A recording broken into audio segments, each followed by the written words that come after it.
हे प्रभु, जब आप सबके पालनहार हैं तो फिर इस संसार में इतना दुख, इतनी पीड़ा, बीमारी और इतना अन्याय क्यों है?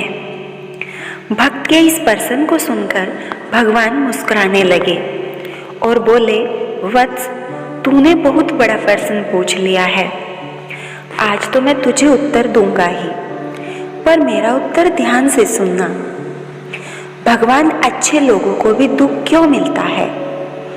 भगवान बोले, वत्स, यह संसार कर्म भूमि है। यहाँ कोई भी बिना कारण सुख या दुख नहीं पाता। जो आज अच्छा दिख रहा है, हो सकता है वह पिछले जन्म का फल हो, और जो आज दुख में है वह भी किसी पुराने कर्म की ही परछाई है। अगर कर्म ही सब कुछ है तो भक्ति का क्या अर्थ है प्रभु? तब भगवान बोले, बहुत ही सुंदर प्रश्न है। कर्म तुम्हें बांधता है, लेकिन भक्ति तुम्हें मुक्त कराती है। कर्म का फल तो भोगना ही पड़ता है, पर भक्ति उस पीड़ा की जलन को कम कर देती है। भगवान, क्या आप अपने भक्तों की परीक्षा भी लेते हैं? भगवान ने कहा। भगवान थोड़ा गंभीर हो गए और बोले, मैं परीक्षा नहीं लेता वत्स, मैं तो अपने भक्त को निखारता हूँ। जैसे सोने को आग में तपाकर कुंदन बनाया जाता है, वैसे ही भक्त को कष्टों से महान बनाया जाता है। हे प्रभु, मैं तो रोज आपका नाम लेता हूँ, फिर भी मेरा घर क्यों उजड़ गया? भगवान ने कहा, हे वत्स, अगर वह झोपड़ी न टूटती तो तू महल में बैठने योग्य कैसे बन पाता? भगवान, क्या हर रोना आप तक पहुंचता है? क्या आप सबके दुख दर्द को महसूस करते हो?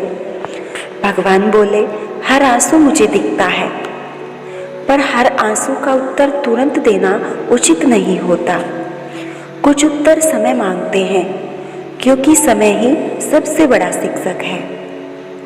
भगवान, सबसे बड़ा दुख किसको होता है?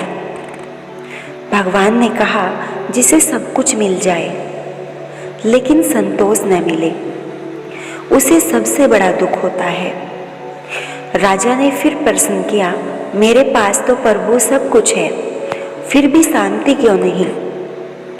उत्तर सुना, क्योंकि तूने जो उसका धन्यवाद नहीं किया। जिस प्रभु ने तूने सब कुछ दिया, उसी प्रभु का तूने कभी धन्यवाद नहीं किया। भगवान, कलयुग में मनुष्य कैसे बचे?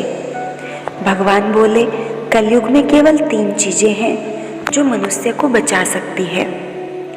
सच्चा नाम और स्मरण, माता पिता की सेवा और दूसरों के दुख में करुणा। अंतिम प्रश्न, प्रभु आप सबसे ज्यादा किससे प्रसन्न होते हैं?